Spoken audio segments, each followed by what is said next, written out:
Vox dubbed 2025 the year of decentering men. All over your timeline, you might have been seeing videos of young straight women opting out of dating and embracing singlehood, with the most famous among them being Julia Fox. The phrase "divorce him" has become the go-to advice for married women discussing even the smallest relationship issues online. And then in October, the Vogue column titled "Is Having a Boyfriend Embarrassing Now?" blew up on TikTok.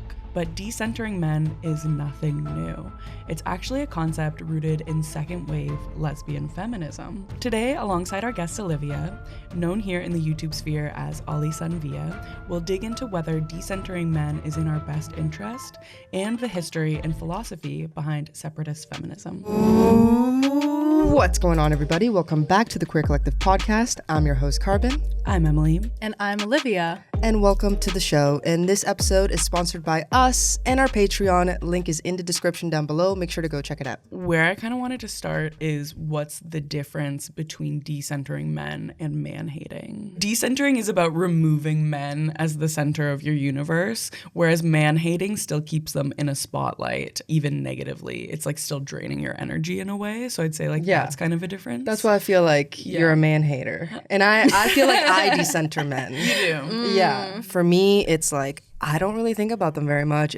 But I'm also a lesbian, so then there's like that aspect of it. Yeah. But it's like, I don't hate them. They're there, they exist. Some of them are my pals.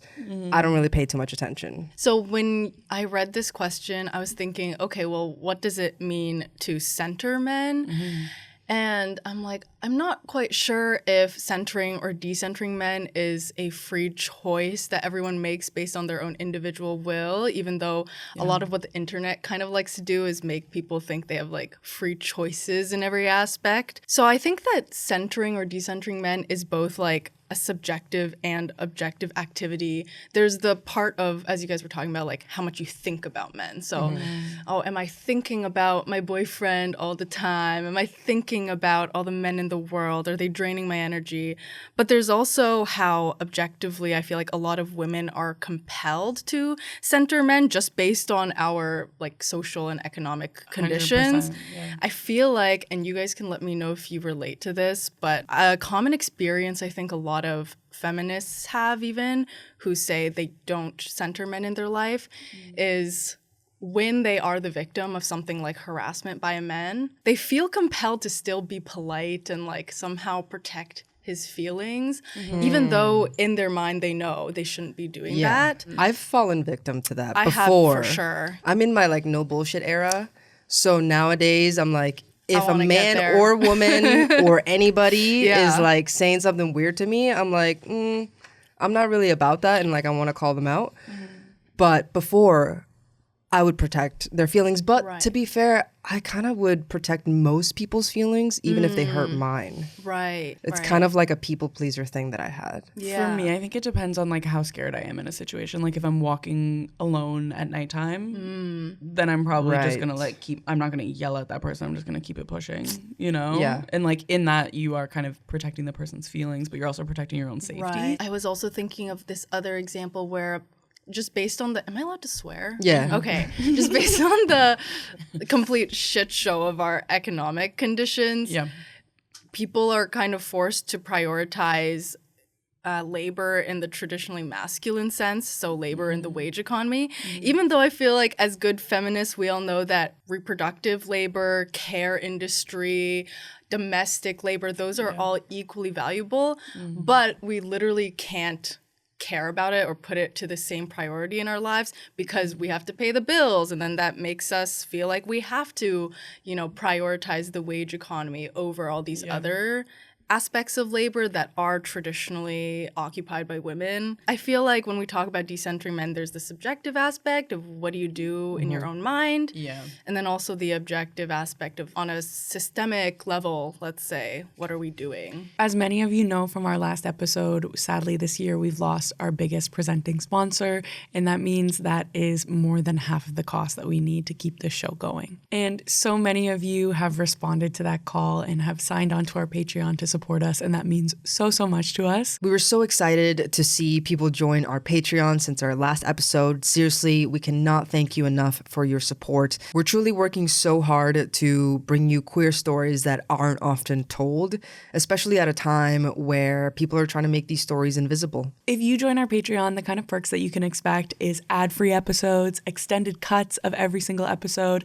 live chat moderated by us in the format of kind of a book club for the podcast where we discuss every episode, and exclusive videos that you cannot find anywhere else, and our eternal gratitude. This show exists because of all you beautiful people, our wonderful community, and I know that money is tight for a lot of us, but if you are able to, a few dollars a month really help us keep this podcast running and keeping queer voices loud and proud. Thank you, and we love you. Now back to the episode. What you brought up kind of brings up the debate for me about like choice feminism versus radical feminism, which I think is a big part of this conversation too. And I was really interested to hear your thoughts on choice feminism, but I'll define it first. It's the idea that any choice a woman makes is inherently feminist, promoting individualism and self-determination, but it's heavily criticized for depoliticizing issues, ignoring systemic inequalities like race, class, and ability, and shifting the debate by labeling dissent as unsupportive. I think the difference between choice feminism and radical feminism is expressed really well by this Reddit user, INFP Needs Help. Shout out They need help. They need help. And they shared this take. So the liberal feminist take says something like this: we're fighting for freedom of choice. Part of that means not criticizing people's preferences so long as they do not directly harm others, especially women. Replacing a patriarchy that tells women they have to stay at home and be moms with a new system that tells them they shouldn't is just more of the same. And then on the other side, a radical feminist says something like this: the private is political. By conforming to traditional feminist ideals, women are reinforcing them. This constitutes a harm to other people and other women in particular. So freedom of choice is meaningless if you're going to socially condition women to want certain things. I agree with the first part about choice feminism, because and everything has like I guess you could say limits or conditions. Like I personally fall under like believing in the choice feminism side of things versus radical feminism, because while I do believe that you absolutely can and should be a radical feminist if that calls to you, that is your choice to do so. But then conversely, it is your choice to be like a stay-at-home mom or like trad wife type of person if you want to be. I think the issue then becomes when somebody like a Candace Owens or like an Erica Kirk is trying to condition other women into being what they want them to be. Meanwhile, they're like being hypocritical. Yeah, that's what I mean. They're like, in my view, they're like edging on like harming other people, or at least like the psyche or critical thinking. They tell other women like, no, like your biggest joy in life will absolutely be having and raising children and staying at home and taking care of the kids and tending to your husband, blah, blah, blah. Meanwhile, they're not like, that's not them. And then when they get called out on that, they're like, yeah, but I'm the exception. Sometimes I think the division between choice feminism and radical feminism is a bit blurred, or maybe it's not such a clear distinction. Like I think radical feminism, if it really wants to be radical, is trying to also analyze what it means when we say we want to give women choice, but maybe it widens the scope of what we're looking at when we talk about choice. So we're not just looking at like each individual person's isolated desires, but we're also looking at why did they desire that in the first place? What are the conditions that might make people desire certain things over others? Why are there certain patterns maybe in what white upper class women choose to do versus what working class colored women choose to do? So I think that's what compels me to be more on the radical feminist side, but absolutely, I still want women to have choice. And I think what you brought up about not shaming women for what they choose, especially when it on the surface looks anti-feminist or something, like choosing to stay at home as a mother, that's not helpful at all to shame people for what they choose to do, especially when a lot of the times we make certain choices like having a child. That's not a choice you can just decide to overturn later in your life. Like, oh, you're not being a good feminist because you're choosing to raise your 5 kids at home. And it's like, well, what is she supposed to do now? I think also what you were saying too about valuing unpaid labor as well, like household labor as labor, because I think one of the biggest flaws in the feminist movement at this point is the fact that most women, as we've entered like the workforce, we've still taken on most of the household tasks and like most of like the emotional labor and all of those elements. So it's like that's where the biggest imbalance is still happening. And I think that someone who is a stay-at-home mom can be doing it in a very feminist way still, like the way that you're choosing to raise your kids and like the ideologies that you're sharing with them and like how you're doing that. Yeah, like perhaps you're raising the next wave of feminists. Definitely. Whereas, for example, if you're I don't know, like some business women, I would say they're like closing doors behind them as well and like not supporting other women. So I don't think each one is an inherently feminist choice either, you know? And I think maybe there's like more nuance. I think radical feminism can be a little intense where it's like everyone needs to live their life in this way for it to be like deconstructing power norms and those kinds of things. It's like they don't want you to be living your life in this way because it keeps reinforcing patriarchy. But some people are heterosexual, you know? It's like some people are just heterosexual. There's and a that's fine how they want to balance. live their life. There's a fine balance between both. Yeah. And and yes, and some, to your point, there's plenty of women that even I know that they're such man haters, but they're heterosexual, and that's how you know sexuality is not a choice. It's true. I mean, one thing I even found here, apparently there's like the misandry myth that all feminists hate men. Yeah. Feminism is not about hating men. And it's also like not about making women superior to men. It's about equality between the sexes. And the vast majority of feminists actually like men, either romantically or platonically. So according to a shocking, just in. So news. So according to a 2023 report titled The Misandry Myth that examined 6 separate studies, found that feminist women's attitudes towards men were no more negative than men's attitudes towards men. Oh. Does that surprise you? I have an anecdote about this to show how it doesn't surprise me at all. I think it was over this summer, and I was out with like a friend, and there was this random man that came up to us, and we were just talking, and then I started criticizing him about things he was saying about how he would treat his sister, and he was basically talking about how he feels like he has the right to control his sister's relationships with other men because he's like, as a man, I know how bad other men can be, so I need to protect her. Right. But then I was like, aren't you being so hypocritical because you're doing the exact same thing in your life to other women? And he was like, oh, but that's just how it is. That's just the natural order. You know, men are just like that. And I was trying to get him to believe that he could be better and that other men could be better and improve. Were you successful? I don't know. He was like, no, I can't be better. This is how it is. Yeah, and he seemed to have this view that men are just like that. Men are just competitive, are just possessive. Yeah. So I do think that is very true. A lot of men I'll talk to, some of them will get defensive about hating men. It's like, because it's like, it's not all men. They're like, I'm not that man. Yeah. But then they'll also agree with you that most men are really shitty. So I feel like we all feel the same way towards men, no matter what. Everyone does. Our gender identity is. Yeah. I mean, when you think about like when men are like, you need to be strong and protective, or when women seek somebody strong and protective, it's like, who are you protecting them from? It's other men. We're not protecting each other from like lions and bears and tigers anymore. It's just like other men are like the number one like harm. Men need to decenter men. Well, I feel a lot of straight men like kind of low-key hate women. They do. And they're looking for men's approval a lot of the time. Course, like often I think women are willing to date someone based off of personality, but a lot of men, you don't often see men willing to do that because they care what their friends think. Men care about what men think. If you ask them like who's your best friend? Who's your like idol? Who's your mentor? Who do you look up to? It's like every single one of them is men. Yeah. Vice versa, I don't care what men think though. And I only watch movies that center women. Well, yeah. Well, yes.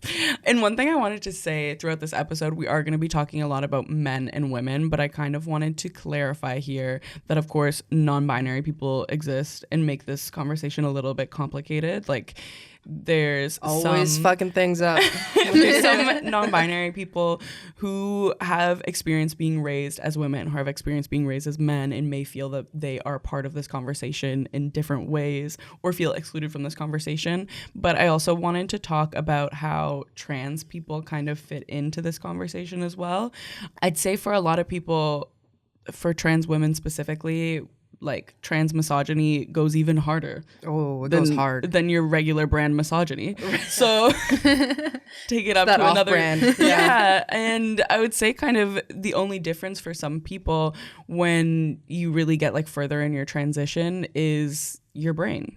And that was one thing that I found kind of interesting, and I would love to maybe even do a full episode if people are interested in that, is I found neurological studies found that like trans people's brains are like a whole new kind of brain. And it's like in between a biological like female and male brain. Yeah. So it's like a third gender, third brain. Which is really cool. Yeah, let us know if you want an episode on that. Yeah, so there might be some differences that you'll experience. Maybe you won't fully relate to this conversation, but because we're talking about decentering men, and we're often talking about people who are engaging with men, like heterosexual women for the most part, we're going to be talking about men and women in this episode. What's your personal stance on men? Okay, I've had negative sexual experiences with men, which I think speak to why I dislike them so much, but in the last few years, I've met lots of very nice men that have changed my thoughts on men. Mm-hmm. Now I have male friends who have not tried to like pursue me sexually, and I'm like, wow, some of them are nice. Crazy. I'll say that. Some of you are nice, some of you are good. I interact with you in many different ways. Yeah. And I don't think all men are bad, but I think that whether men choose to be nice guys individually doesn't really matter in the grand scheme of the patriarchy, if that makes sense. And I also do believe that a great man is just an average woman. Wait, go back. You said that men being nice doesn't matter in the grand scheme of the patriarchy? I think it matters, but I don't think it like negates the fact that we live in a patriarchy. Oh, yes. And like lots of bad things do happen all the time. Like I think it's really great that nice guys choose to be nice guys, and I think more of them should do that. I don't think that's like a but right. There's nice guys. Like I don't think you should say that. Like men suck for the most part. That's my opinion. Yeah. And then is that controversial? I don't know. No, I mean I kind of I agree with that. I echo it so, really. Yeah. It's the same way with white people. Like I think you have to do a lot of work to be a good white person. And I don't think, but if you're sitting in a room, like say I'm sitting in a room of racialized people and they're like dogging on white people, I'm not going to sit there and be like, but there's some nice white people. Like you wouldn't do that. Yeah, it's like, but I'm a nice guy. It's like you didn't even listen to me. Well, then I also don't think you really understand our full experiences. Yeah. The best individual men in my life are the ones who will hate along with me on other men, you know? Yeah. And they won't try to defend themselves or other men or try to bring up how men are oppressed in some other special way that should, you know, exclude them from criticism. Do you think that men are victims of patriarchy? I do. I do. Yeah. I think that they are absolutely victims, and I think it is absolutely in their interest to also try to fight against patriarchy. Yeah. It's just harder for them to see that because patriarchy can advance their interests in like a short-term way, but I don't think it ever fully like satisfies them either. I agree with men being victims of patriarchy, but I also just like, I don't care. Like that is, they created it, like now fix it, you know? Like it's not up to, like I don't really feel bad for them. Overall, like yes, you know, the ones born into the messes that other men made, that's kind of sad. But also they grow up and they get to benefit from it and have the privileges and like, also suffer the consequences. But it's like, you want to change it. Like it's you who has the power. You know what I mean? Yeah, be a feminist. Yeah. And join in that movement. And I think, like we said, there's nice guys who are doing that. But also the red pill movement, I think, shows what you're saying. Right. That a lot of these men if given the chance, like once they see things being taken away from them, they like double down and they don't want to see. That's an interesting kind of phenomenon. The red pill / black pill community. I don't even know what the difference between the two pills are. I actually don't either. Yeah, but they both hate women. That's what I know. Yeah. And like incel vibes. Yeah. Like they're mad that women won't fuck them, and then therefore they have to like level up their life. And I feel like in monetary ways they absolutely do level up their life, but they completely leave behind like empathy and like emotional intelligence and like all those good things. But they like try to make more money and try to like improve their body and like try to gain status, but end up hating women even more because they're like, you made me do this because women don't want to fuck me. And they get more mad, they get more angry. So it's not even like they're not getting better, to be honest. Do we think that man hating is justifiable? Yeah. Or is it bad? Like, is it bad? I think that if we're talking about hating in the sense of the feeling we have, the emotions we have, expressing those emotions, it's 100% justified. Like, there are so many reasons why people should feel completely enraged by what men do. Why should we have to try to not hate about that? And also, if people try to say that, like, that expression of hatred somehow makes men feel unsafe or something. I mean, that's crazy. Not really. Like, when has a woman hating a man ever actually escalated into violence against a man versus a man? So many cases of men who claim to love women and then they turn that love into like acts of violence, you know? So I really think man hating is not dangerous. It's justified. But I guess if we're thinking about as like a political project, man-hating, I would choose decentering men over man-hating just as like a broader goal for what we should be trying to do. Man-hating maybe is a great part of trying to decenter men in our life. Like maybe that's your motivating factor because it does still take up a lot of mental space to hate a man. And like I am working on it. Like it's true. It's true. Like it does, like it still centers men in a certain way. And like you're thinking about them. Yeah, that's why I don't feel like I'm a man hater. Yeah, which I think is great. And at the end of the day, like we were saying, some of us will love men. Some of us will still want men in our lives and date men and be friends with men. So I feel like the ultimate goal would be great if we could just love without fear. Yeah. Love without fear. And you want that pool of men that you love to be like, okay, there are good men in the world. And look, now there's more good men in the world. And like now my choices for who I potentially choose as a partner, for example, have like increased because there's more good men in the world instead of like a bunch of shitty ones. Yeah. But like going back to like the incel vibes, you know who doesn't have issues getting dates? Who? Bisexual men. True. That bisexual is so true. Men. Which is so interesting because they don't want to come out of the closet. But you can tell. But trust me, they're getting all the girls. Yeah, you think? 100%. Yeah, every single bisexual or erring on the side. I think it depends on where they live. Bi-curious even. Yeah. Bi-curious men, hetero-flexible men, like just non-red pill, black pill, What's your straight source? men. I'm talking with people.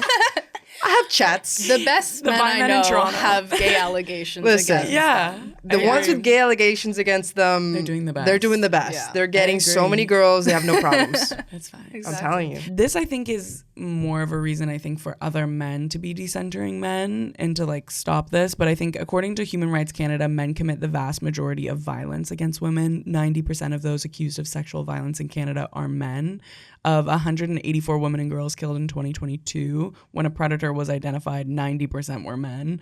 And almost all, 91% of these murders were committed by intimate partners, family members, friends, or acquaintances. The numbers don't lie. It's what you're saying. It's like, have you heard of women committing acts of violence against men? It's much less likely. They do it. They do it happens. Disclaimer. Yeah. It definitely happens. It's just the percentage is astronomically lower. And I think that matters. That does matter. Context matters. Do you know about the second wave of feminism? Key vibes I remember from second wave feminism. There were a lot of, I think, protests around just sex work and women's like sexual rights in general, things around like abortion and reproductive rights. I remember, I think the first thing that started the women's liberation movement was this protest where they put a crown on a pig and they were like, fuck beauty standards. Like, we want the pig to be like Miss America or whatever. Yeah. So I feel like, that really seals in my head what second wave feminism was about. It was a lot of like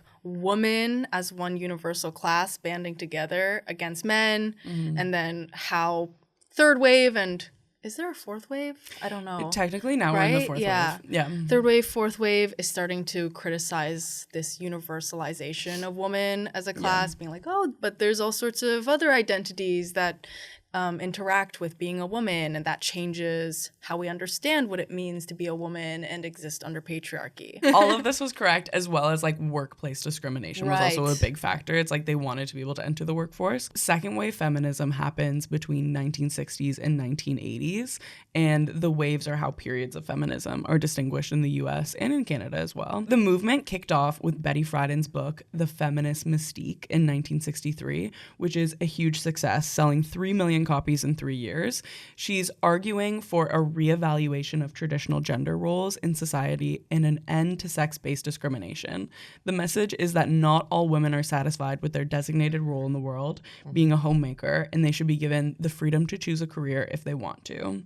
It's not super radical. Would you coin this as choice feminism? Yeah, I think so. I think this is kind of like an introduction of choice feminism for sure. Choice feminism kicks off pretty big in the US with like liberal feminism, I'd say, like in like the 2010s, but this is definitely like an intro to that, like let people choose. Right. And I think it's more palatable for people as well.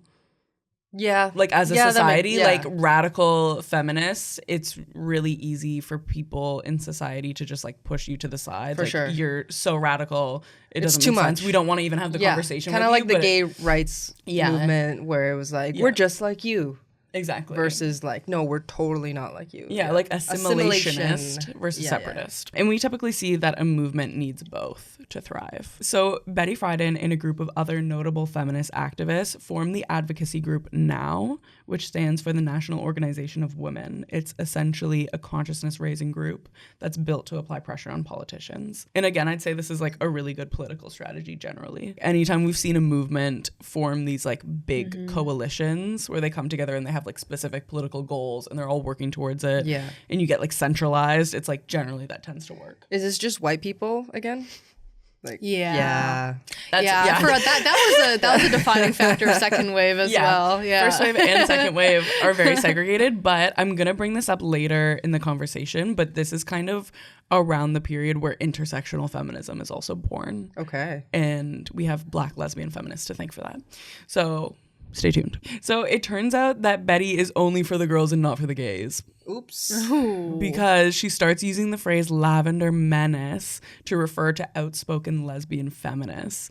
Wow, what a slur. Right? Okay. But it is now, it's like, it's cunty. That's like, true. You're like, I'm a lavender menace. Yeah. Right? Her and many other feminists of the time viewed lesbians as a threat to the movement, and they worried that any association to lesbian women would dampen their real political change. Yikes. Why is that? Is it because they were like, oh, lesbians, you're too much, like that's not palatable to the public yet, or what was the reason? I feel like because they saw it as like dykes were trying to be men. Like, it was like it was too much. Well, I think also men were using it as an insult towards them. Like all feminists are lesbians, and it was like used as a slur against them. I see. And I think if you're wanting to be an assimilationist, like that's kind of your strategy. It was the type of feminism that was still kind of like appeasing to men or trying to, because like, I want to be in a similar position as a man without losing my femininity, without losing my desirability to men, and without them thinking that I'm too much. And also, if you think about like the history of butch femme dynamics and like butch woman in America in like the 1950s to 60s, which is like superseding this. They were kind of the only ones that were like working in factories and stuff, and they were dressing up as men. So I think that could kind of frame our understanding of like why men were seeing women who wanted to enter the workplace as lesbians. It's like the people they're working alongside. The only women are dykes for the most part. It's through their exclusion, however, that the radical lesbian movement really begins. So it's a bit of a catalyst, her calling everyone a lavender menace. So they were like, okay, like you're going to exclude us. We're going to create our own thing. It's a bit of a protest. So let me explain. So Now's desire to distance themselves from feminist lesbians led to an angry resignation from Rita Mae Brown, who was a lesbian who worked for the organization, but she didn't stop there. Rita joined up with other radical lesbian feminists to organize a protest against Now at their second Congress to unite women in New York City. Rita shut it down. Basically. So can you guys guess what they called themselves? It was a Lavender Menace. It was an instant reclaim. So they called themselves the Lavender Menace, and the group prepared a 10-paragraph manifesto entitled Women Identified Women, which has like now become a pretty important document in like lesbian feminist history. Yeah. This conference had about 300 women in attendance, and as soon as the first speaker took the stage, the Lavender Menace turned off all the lights and the microphone, and when the lights came back on, both aisles of the auditorium were lined with the Lavender Menace, and they were all wearing matching lavender t-shirts. And they began passing out their manifesto, and they took the stage explaining how angry and frustrated they were about the exclusion of lesbians from the event, but also from the movement as a whole. So some women in the audience tried to silence them, but they were overpowered. And it ended up working for them. Really? Like, yeah, I think the manifesto, I read it, and it's actually like it explains things pretty well, and I'll take you guys through the points. Okay. But they ended up including them in the rest of the conference. Also, it worked. Yeah, it did. Okay, that's So slay. so slay. So slay. We love a direct action. I think this is actually a good example of one thing I think we need to be conscious of when we talk about choice for women, because of our different like positionings, because we're not just women, we're also immigrants, we're also people of color, we're also queer, etc. Sometimes opening choice for certain classes of women will come at the expense of other women. So in this case, heterosexual women being able to get approval from men and get in the workplace and stuff kind of came at the expense of lesbians. Sometimes we need to be aware of how not all women have the same interests at all times, and we need to think about how to interact, especially since we live in the first world. I use that term very sparingly, but like we live in the first world.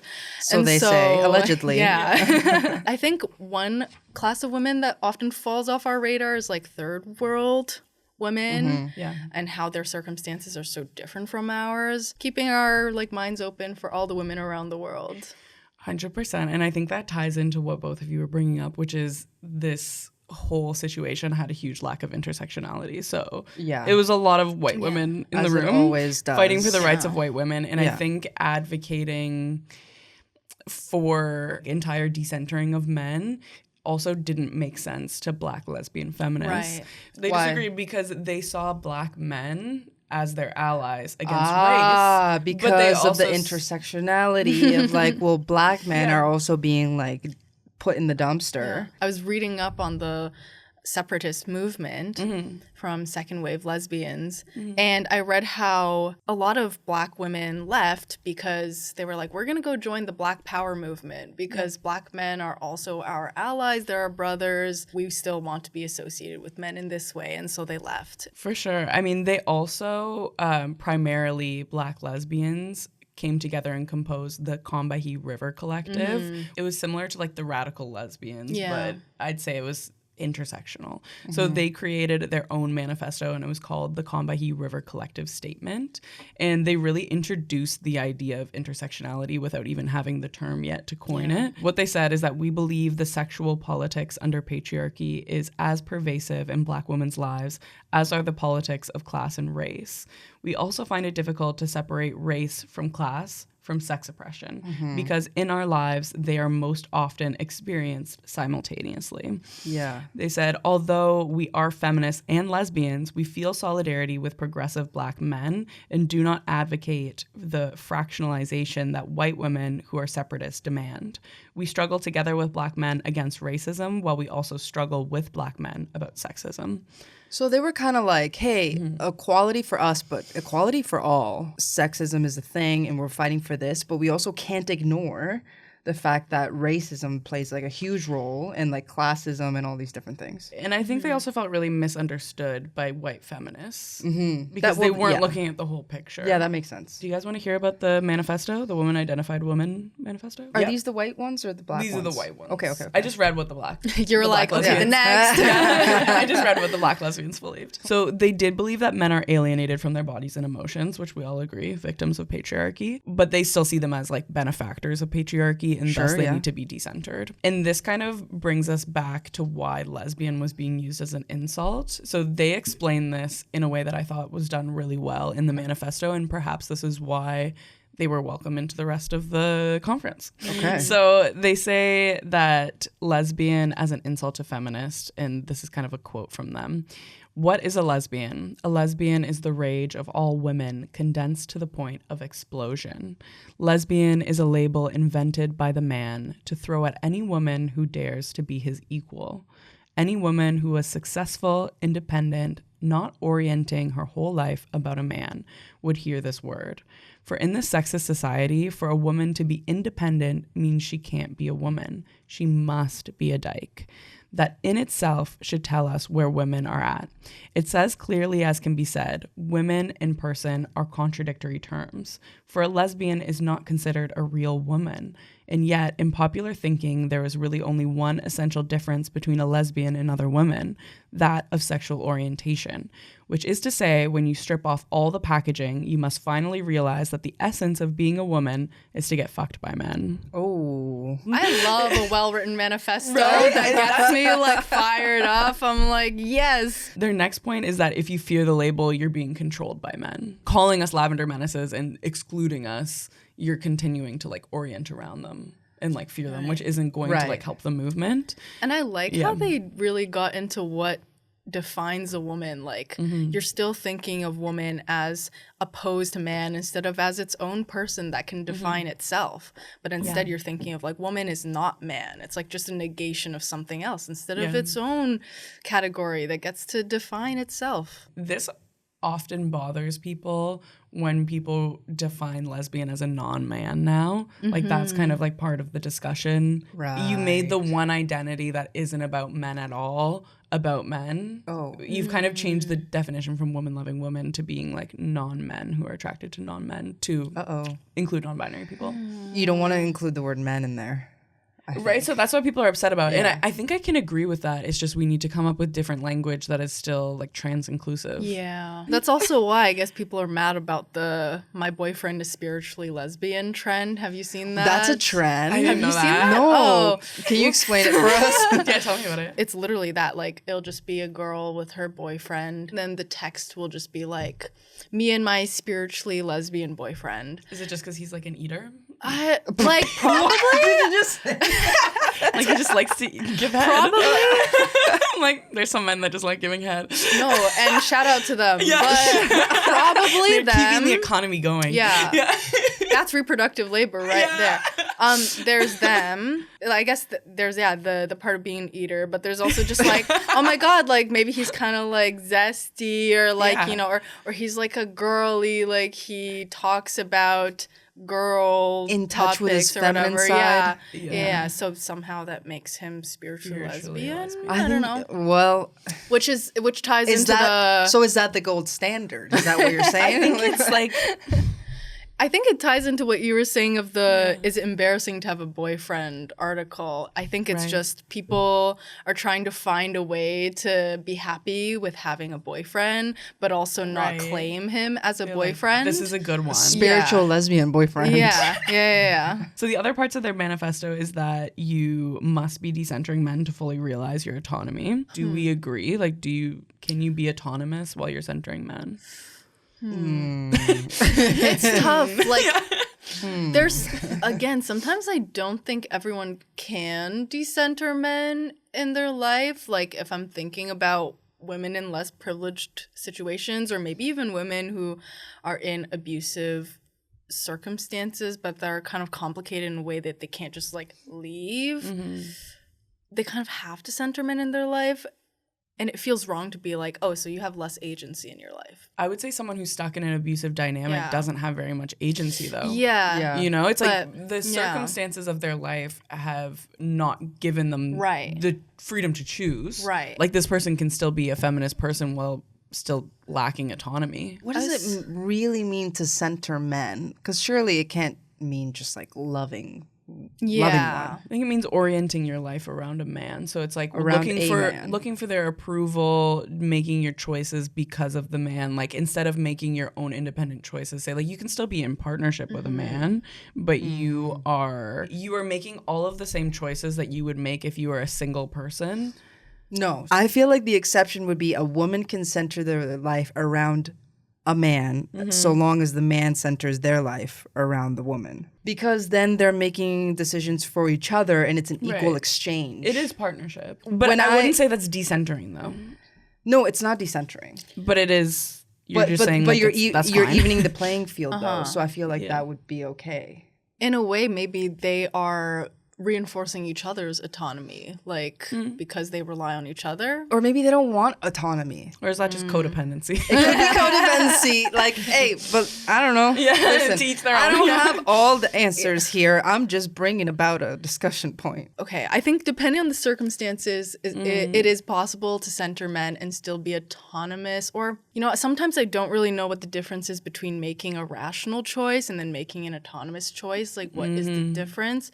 Because I'm thinking of examples of, again, women in the third world. I really hate that term. I need a new term for that. But who, let's say it is like they're banned from going to school. Like, women are banned from going to school and they have to get arranged marriages at a certain age. Yeah.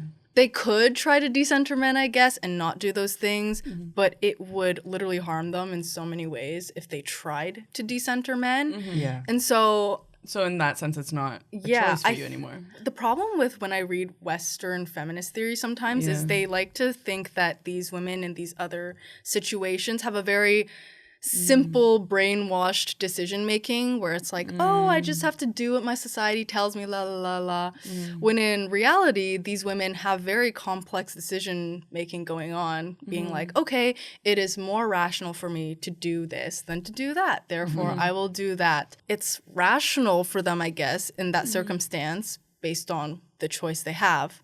But yeah, perhaps it's not autonomous, because if they were really autonomous, they could choose what they truly wanted without having to consider all these other external factors. In a Western example, let's say like in any sort of partnership, in any sort of like family that you build with a traditional family, let's say in like a heterosexual marriage with a man and a woman, I don't feel like it's possible to only make autonomous decisions like solely because you have people that you have to consider. You have obligations. Yeah, you have obligations. But I feel like as long as it goes both ways. Men just impregnate women and then dip, though. Sure. They do be doing that. And is that on the expectations that we hold on women? That they have to. We have higher standards for women. You know what I'm saying? And this goes back to my point of like an incredible man is the average woman. And then a bad woman is just an average man. Oh. Like a woman who leaves her kids or something. It's like, you'd think pretty badly about that person. You'd think badly about a man who leaves his kids, but it's so common that you don't even really, you know what I'm saying? It's like you think you don't shame that person quite as much. It's just kind of, oh, that's how it is. There's such a double standard for mothers versus fathers. There's huge double standards. A little bit of it is societal expectations that are built into all of our decisions on heteronormativity, on all of these expectations and patriarchy as well are the reasons that we make these decisions. In some ways, I kind of agree with them. It's like to be a fully autonomous person, I think maybe you do need to decenter men. To be fully autonomous? Yeah, probably. Yeah. You know, so, in the same way, like I can compare it to... But I feel like to be fully autonomous, you have to be single. I don't... That is fully autonomous all of the time, forever. Like you can't really have... I mean, dependence. In these last 2 years, I think it has been an unpacking of gender roles. Every single decision I'm making, like every time I get dressed, I'm thinking about it. I'm like, does this actually feel good on my body? Is this choice I'm making an actual choice that I want, you know? Yes. And I think part of decentering men is very similar to like decentering gender roles, in that you're thinking about all of these systems, like, is this choice actually mine? Like, am I making this for anyone else? Am I making this for a man? Yeah. Am I making this to make myself a more appealing partner to someone? Am I making this choice right now because I don't want to die alone, because I don't want to be left with no kids? Like, I feel like my eggs are gonna dry up, which is such like a common fear-mongering tactic to make women eggs are gonna dry up. They don't dry up. Well, that's what they say. Like, that is one of these like sentences that people use to like fear-monger women into like settling and choosing a man that doesn't bring as much ticking. That doesn't bring as much to the table. But you'd never say that to a man, right? I think these are all of the decisions that you do need to slowly consider to be a fully autonomous person. I just think if you want partnership, you don't have full autonomy, and that's a trade. A lot of feminist philosophers have actually tried to counter the traditional idea of autonomy as just like an individual making any choice they ever want with relational autonomy. Have you heard of that before? No, please explain. Okay, so relational autonomy is this feminist concept where it's like, it recognizes that everyone always is existing in relation to others. Even when you're alone or whatever, you know, the lights are on in your house because someone is powering it. Right. You're getting food to your door because there's someone's running on a hamster wheel somewhere. Right. So you always exist in relation to people. So all of our choices are kind of, you know, interconnected in a way, or at least interdependent in a way.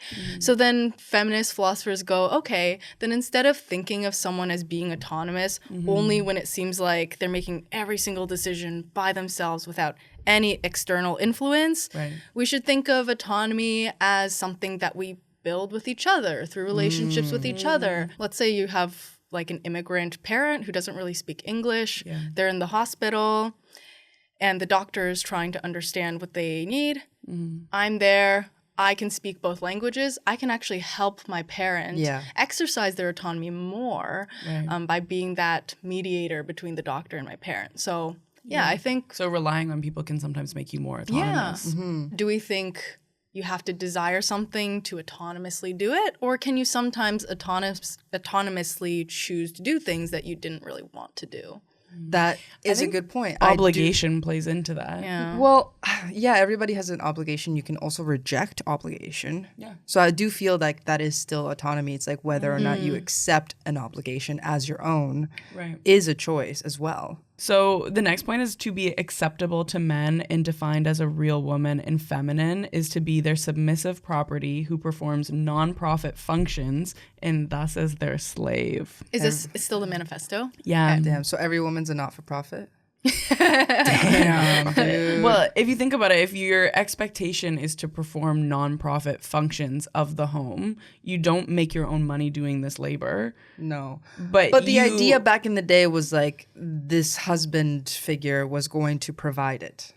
Exactly. So are you their slave? I think that's probably earlier. why nowadays like men are experiencing such difficulty to find a girl that actually likes them, because it's like it's no longer like I need you to provide for me because I can't provide for myself. Like now women can make really good wages, they can own their own houses, have their own cars, do their own stuff. You no longer have these like provider type of it's harder now. It's way harder. Now it's like the standard is higher. Now you need to have emotional intelligence. And that's crazy. That's asking too much. Impossible. Honestly. That's why they're mad. So they're like, what? Yeah. Okay, and then the last point is focus on your sisters, not your relationship with the oppressor. Basically decentering men. Right. I saw this post the other day and I wonder if it relates here. Yeah. I forget the exact thing the post said, but it was like, here are 10 things you can do positively for your community instead of hating on the internet.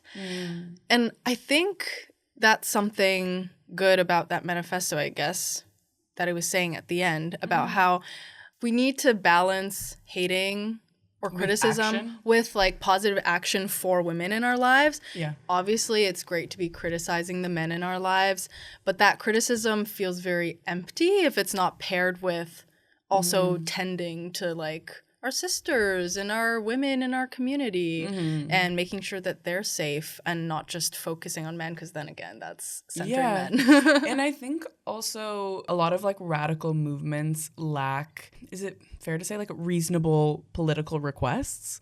You know what I'm saying? Like political requests that for the most part, politicians who would be voting on this could and would vote for. A lot of the time they're calling for like a full dismantling of a system. Right. And if we're being... And it's not seen as like super reasonable because there's no like steps to get to their ideal. It's just like, let's just go right to the ideal. And it just doesn't go anywhere. It doesn't necessarily make logical sense for someone in a political position to vote for that who is trying to represent a number of voters, and maybe they hold a certain level of ideals. Like maybe that wouldn't be a popular thing to vote for. Right. So I think you can hold these ideas in theory, but it's like, how do we now move into the realm of actual practice and change? And I think we've seen with all like former political groups is the people who are the assimilationists. Like, for example, now they did get several laws passed for like women's workplace discrimination, and like around this period of time, women's reproductive rights were like codified in a lot of situations as well. So there's success in changing public opinion, I would say. Yeah. Like radical views. Because I would say this manifesto is successful in doing that, in changing public opinion. True. The Lavender Menace, they end up changing their name to the Radical Lesbians, and they become like a longer lasting political group. But a lot of people didn't really love what they were all about. Like they included some people who were political lesbians, which are like straight women who are just choosing not to fuck with men, basically. And they refused to associate with people who associated with men. So this ended up making a lot of people leave the movement. This is kind of also when the Combahee River Collective is like coming out. So like the Black lesbians, they then started organizing, and a lot of lesbians left the radical lesbians to go join LGBTQ advocacy groups because they were feeling like it just wasn't the vibe anymore. You know, like it was getting a little too radical. But the next time we see decentering men pop up, do you guys have an idea? 2000? Okay. Around the 2000s. Wait, was 2010s? It the Me Too movement or no? Okay. What is it? It's international. Tell me. I'll give you a clue. It's international. No, just tell me. It's in Asia. 4B? Yeah, there you go. That's the next time it comes up, which isn't for a while. That's several decades that people don't really talk about decentering men. But in South Korea's 4B movement, it emerges in the 2010s across the online sphere. And the catalyst was a 2016 murder of a woman near a subway station that was explicitly motivated by misogyny, which happened amidst existing deep-seated dissatisfaction with South Korea's patriarchal society and gender-based violence and unrealistic beauty standards. So through online communities, the name 4B emerges, and it's basically a pledge to say no to 4 things: dating men, sex with men, marriage to men, and childbirth. Oh, they're fully like, you're cut. Yeah, they're committed. Yeah. Is it still a thing now? I think so, right? Yeah. So it was pretty successful in like raising awareness and sparking broader conversations, so much so that it spreads to the US. After the 2024 election, when a lot of people are really concerned about women's reproductive health in the US, it starts to spark up on social media, people talking about the 4B movement in Korea and how they should bring it to the US. So that's kind of like how it was successful, mainly just in raising awareness, but in practice, do you guys think it worked? I mean, it works in the way that it gets men angry. Yeah. You know, that they can't get a girlfriend. Is it good to make men angry, though? I don't know. Like, well, I think they should suffer a little sometimes. Yeah. Is it in our best interest, though? To have them angry? Do something like that? Yeah. Because, I mean, that is kind of... See, the thing is that they had a choice to either be angry or take a look at it in a different way and be like, hey, what can we do better? And they chose to get angry. Nobody said, hey, be angry. Right. They were like, we're angry because things are unfair. No more bitches for us. I'm just saying. I mean, I support it. I support the 4B movement. Yeah. But I do think that sustainability long term is going to be really difficult just because of the conditions of how the society is over there. Like, as an East Asian person myself, and obviously Korea is different from China, which is my ethnicity, but patriarchy is so bad there. It's so bad, and I just can't see a movement like that being sustained for a long time. It's honestly so impressive to me that it's even reached this scale that it has, but I think that is a testament to how bad things are there, such that people could be so organized in this one movement.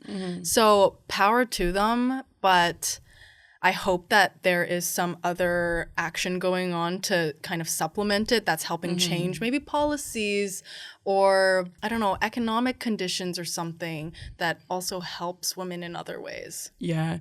There has been some criticisms of the movement, I'll say, like that the principles are considered too radical and exclusive to be long sustaining. Like not a lot of heterosexual women could maybe do that forever, and it's like maybe they don't want to do that. Like maybe you because then as a heterosexual woman then you suffer too. I think it's just, is this a long-term goal? Like, is that how people want to live their lives? It's been critiqued as like antisocial behavior, and even like feminist skeptics also question its like feasibility and sustainability long term. It's like, for how long you need to do this to like apply pressure on the government, because the whole goal is basically to make the government more frantic about declining birth rates, because South Korea has like some of the lowest in the whole world, and it's like economically a pretty big problem that they're concerned about.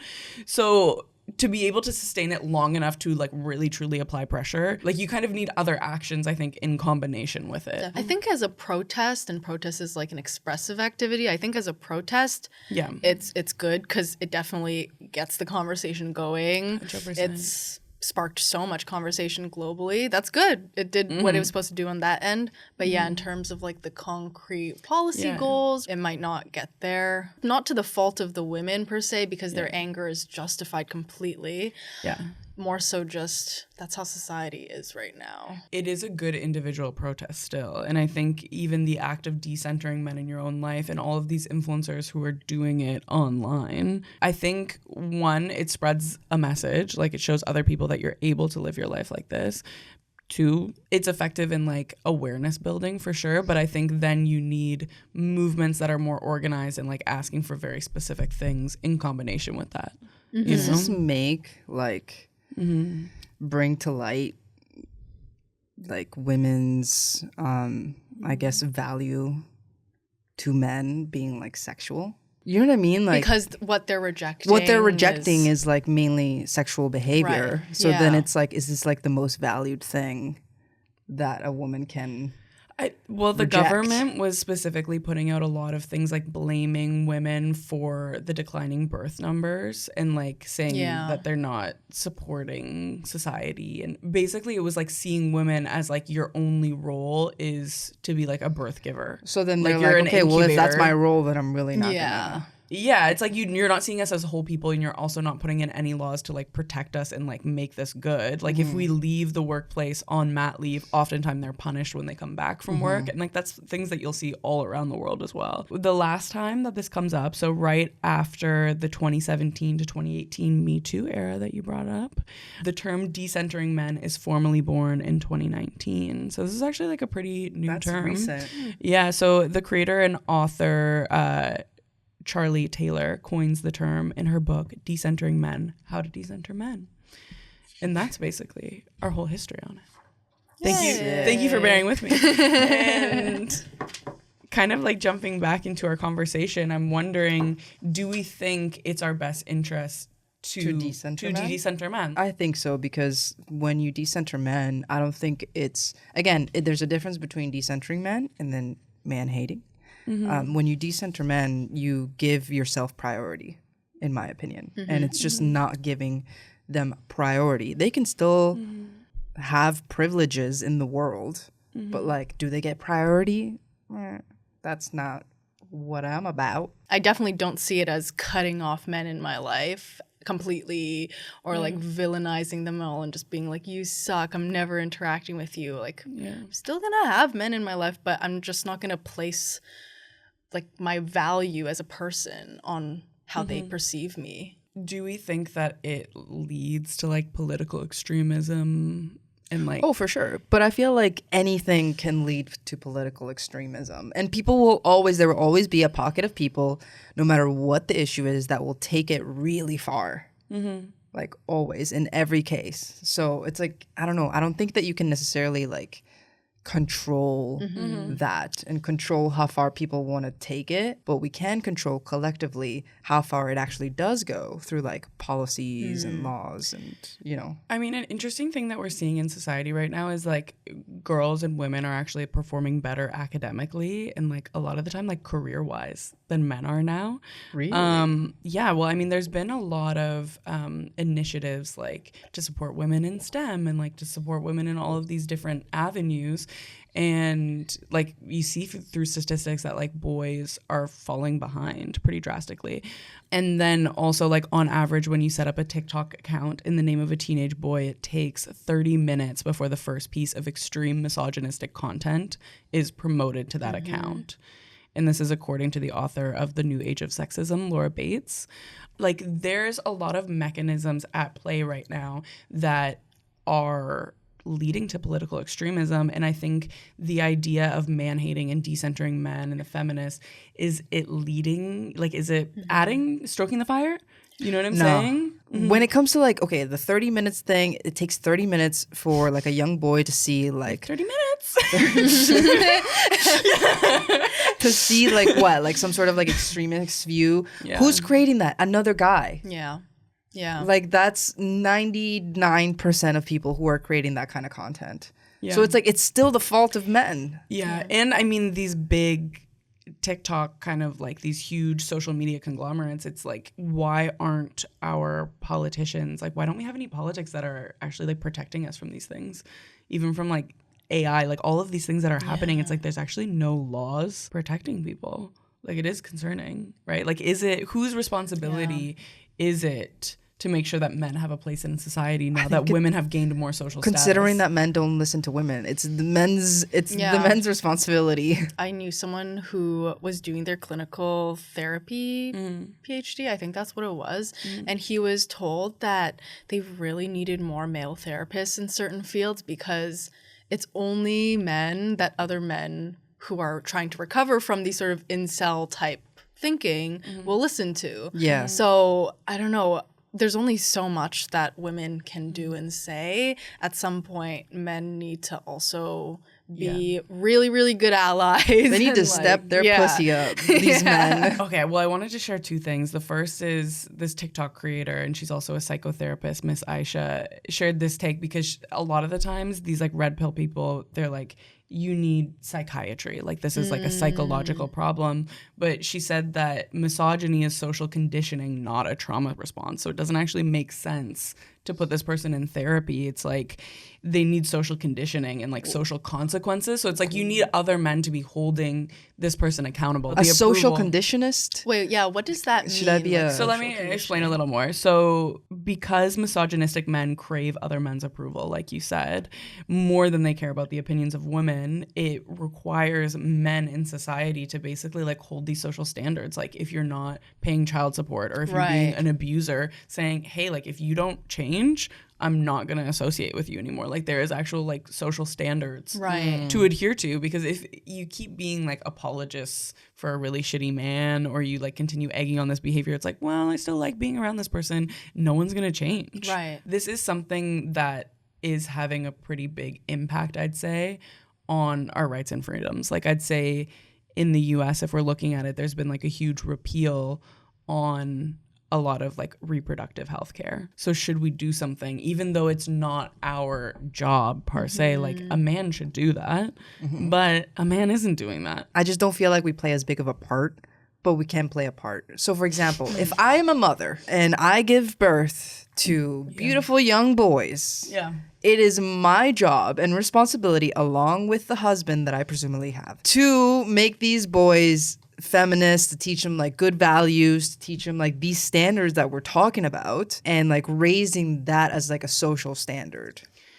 Yeah, I mean, I'm even thinking beyond that, like setting laws in place so that these people cannot be. How do you do that? Like you can put laws like in place, but laws? Then content laws? I don't know, like content restriction laws. But then that is like, seen as freedom of speech, I think it's though. just wild to me, though, that like it's just a free for all online, and it's up to an individual parent. Like even thinking my mom is raising like my stepsister's son right now, and the fact that like a Gen X is like raising a 7-year-old right now, I'm like, shit. A 7-year-old boy, I'm like, and it's up to the individual parent. Yeah. It would be great if we had changes to our curriculum in schools. I think there's so much wrong with like the curriculum. Thanks, Doug Ford. Also, deepfake laws, I think, would be really helpful. Is bad. Yeah, so bad. That would be great. Regulation of that. But I think, there are some things that can't be captured by policy. It interferes with the freedom of speech. If you restrict or silence one group, then like it's like kind of like a snowball effect. Like there's no telling where like that stops. So it's like the start of that would mean like the catastrophic like implosion of that. So I don't think that's necessarily a good thing or where we should go. I don't know if it's fair to say that decentering men or like man-hating should be culpable for the political extremism that's going on in men's lives. If you look at the history of like feminist movements have always been met with like a lot of really strong backlash from men. And it's just gonna happen because it's against their interests. It's challenging like a system of power that they benefit from. So I think instead of looking at like, okay, how can we try to tailor our movement so that it's palatable to men? I think we can do more effort in trying to educate men, to get them to understand where we're coming from. Because I feel like if men weren't fed so much misinformation about what feminism is, like feminism being misandry or something, if they knew what we really wanted is just to genuinely have better relations with you and to not feel like my autonomy and my livelihood is limited by you. That's all we want, you know? Then maybe it would help people get more on board. But there's just so much fear-mongering online that like all these, you know, like incel grifters hop onto. They like take the word feminism and then they're like, and they're coming after all of your rights and you're gonna lose your job and you're never gonna have a wife and you're gonna be chopped for life and like, you it's know. over. You're cooked, bro. So I think it's the balance between separatism and like assimilation. It's like that in between sweet spot, which like is very difficult to get. Definitely. You know, on point. But it does fall somewhere in between where we're pushing for, you know, better conditions, more equality, but also beyond equality, equity. It's not always about everybody being equal, but it's definitely, in my opinion, always about everybody having what they need. When you see like these extremist views, it's easy to just like focus on the extremist views. Like even for us, or for myself at least, when I see like super far right-wing views, it starts to train me to believe that all people that even slightly lean on the right think this way, when it's not the case usually. Honestly, I also think that the way that media and like algorithms are feeding us things, it pushes us to those extremes. I think they have a huge role to play there because they tailor who they feed everything to. So that's where I think like laws would be better placed. I agree. We need more regulations around social media for sure. And I don't know, like, is that something that we need to include in a future like feminist organization, is creating these laws? Because I do think the internet disproportionately harms women. One thing I did find interesting though, okay, so there is like circulating around TikTok still kind of like on this idea of like, is it in our best interest to decenter men? That being kind of like the overarching question right now. One thing I'm seeing online is this idea that decentering men improves a woman's well-being when like you're going to become a healthier person and your life is going to be better when you are not orienting your life around men, right? And I was wondering, like, does research actually support this theory? Does it? What do you guys think? It's helped me. I think it will. Yeah, you think so? Okay, so this was so interesting because it was a little bit mixed, but I initially found no. Majority of the research that exists suggests that married people, both men and women, tend to live longer lives. Initially. However, Okay, I knew there was a but. However, so Paul Dolan, who is a behavioral science professor at the London School of Economics, recently analyzed the existing data and found a lot of critical errors, debunking the research. So the first thing is apparently the married people who said they were happier overall only did that in research studies where they were beside their partner. So when a married person is alone, they're more likely to admit that they're miserable. Ooh. And then he reports that for men, marriage is still worthwhile, as married men still report being healthier than their single counterparts, as wives encourage them to take fewer risks and calm down, but women don't actually experience the same benefit. Calm down. They teach them to calm down. You're just like... Yeah.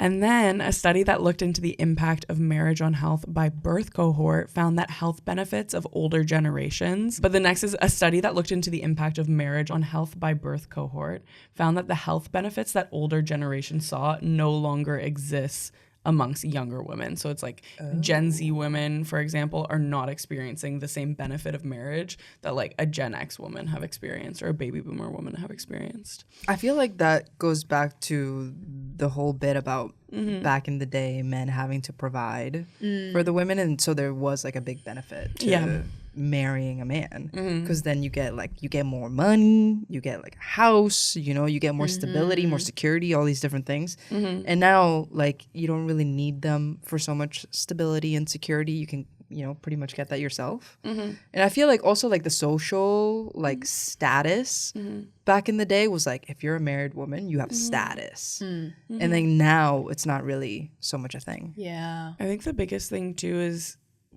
if you're going to be in a relationship with a man, unless it's like a really one of the good ones, is it's going to produce like unequal labor for you. You end up doing so much more work and you don't end up getting more benefits. So I think, I don't know, are you still decentering men if you're in relationship with a good man that is maybe also decentering men? Does that count Probably. as decentering Yeah, men? I would say so. Yeah, like I think so. Yeah, You've split the That's household work satisfactory equally. to me. Yeah, like that counts. Yeah. You can love one man and still be decentering men. Yeah, as absolutely. A group. Yeah. Just one. Yeah, It just only one. Though. It only takes one. How do we think we should move forward in the feminist movement? Is this the last question? Yeah, that's like the last question I have. At the moment, I think decentering men is still a good pattern to go on. Yeah. We got a good thing going. Yeah, here. we got a good thing going. A lot of girls grow up raised on movies where the woman's like main goal is to just get a love interest, like a male love interest. Yeah. I grew up thinking a lot that was a main goal in my life, really centered a lot of my value around what men thought of me. Definitely not like that anymore. And I can say it feels way, way better. I heard you whisper relationship anarchy earlier, but part of it has also been like rethinking just the value of romantic love versus friendships for me. I love my friends and loving them and prioritizing them in my life and not just thinking about like romantic love and what that can do for me. That has also really helped a lot. And oftentimes those relationships for people are like gendered in a way. So I think that definitely ties into decentering men. Do you think getting dressed is one of the ways? A lot of people think that it's like you dress for the validation of men to even like exert some kind of power over them, because it does. If you think about like pretty privilege, it does get you things. Totally. Is it bad to do that? Like, do you think you're still centering men if you're doing that? I don't necessarily think so, to be honest. I think that you can dress and appeal to men for your own benefit. And it's not necessarily centering them, but centering yourself and what you want to get out of that day or that exchange or whatever. I think that comes back to the choice element of it, right? It's like for some people, it's less of a choice in terms of like what you want to wear in a certain day, because you do need to like get some kind of like economic or type of benefit out of like a political like ruling class, you know. But if you're in like more of a position of privilege, then you do have more of the option to decenter a man. Yeah. You know? I've seen people, I might be misremembering this, but I think at some point Julia Fox made a video, I think it was last year or 2 years ago, about how she's going to purposely be ugly and how she's going to try to like move away from pretty privilege and the male gaze and all that. But I saw a lot of comments, I guess, criticizing her because they were like, okay, but you're rich and famous and objectively have like an attractive face.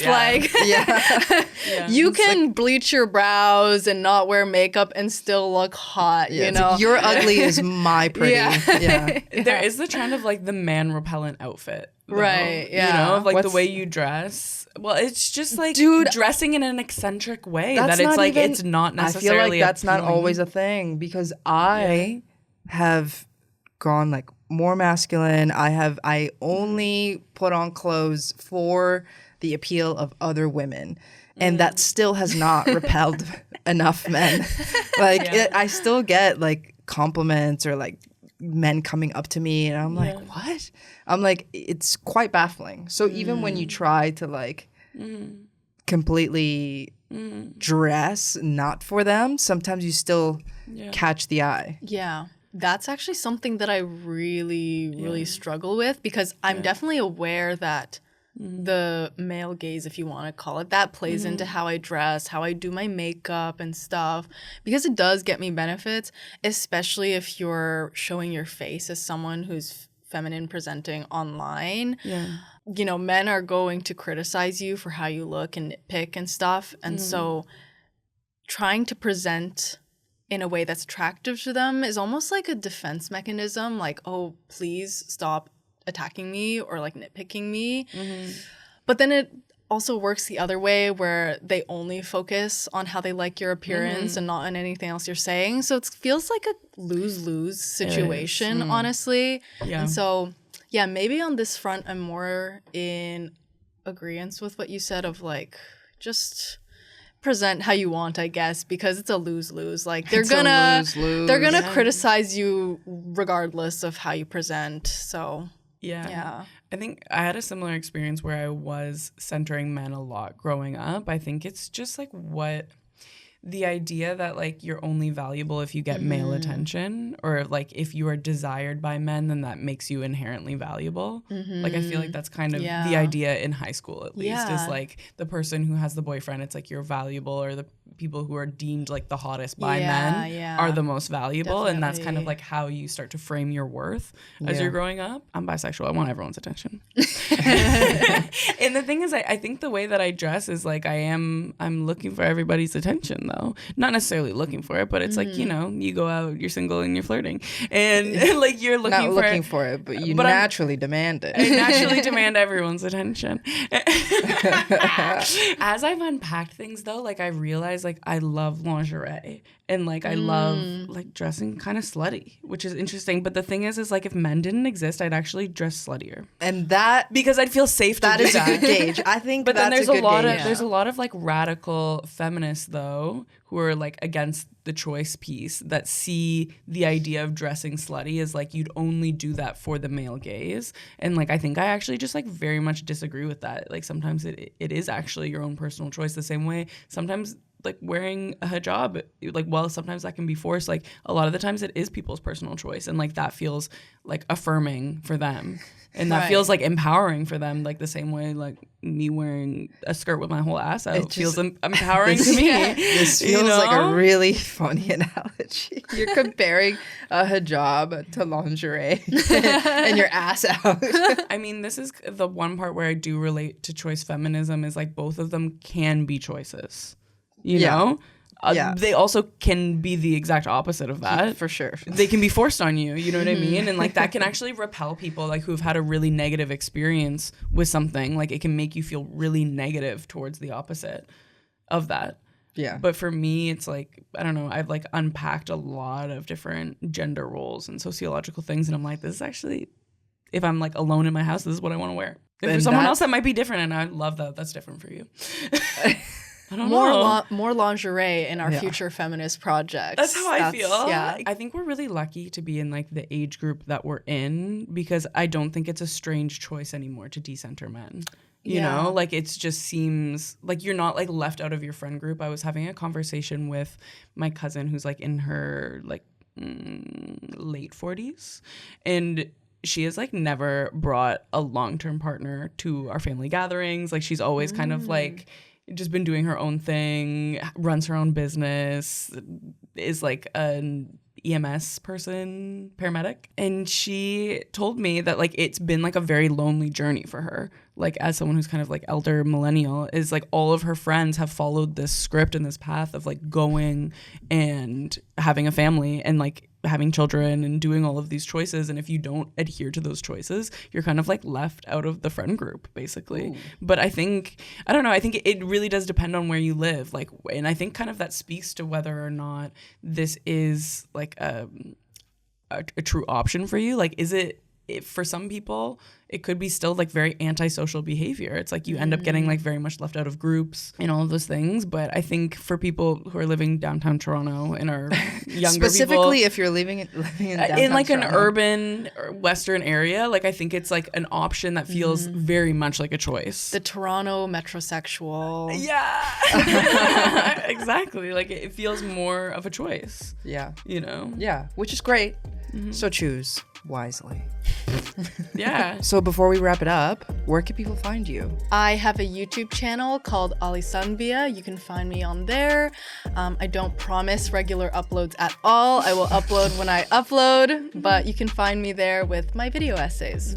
Oh, sorry. And yes, I forgot about my Instagram. Olisunvia, same thing. So that's everything that we have for you today. And if you want to dive deeper into your journey of decentering men, we have an episode with Tyra called Are You Straight or Is It Compulsory Heterosexuality? Make sure to leave a like and subscribe. And if you're listening on your favorite podcast app, make sure to leave us a 5-star review because it really does help the podcast out. And if you want to further support us, go join our Patreon, link in the description down below. That's everything that we have. And until next time, peace.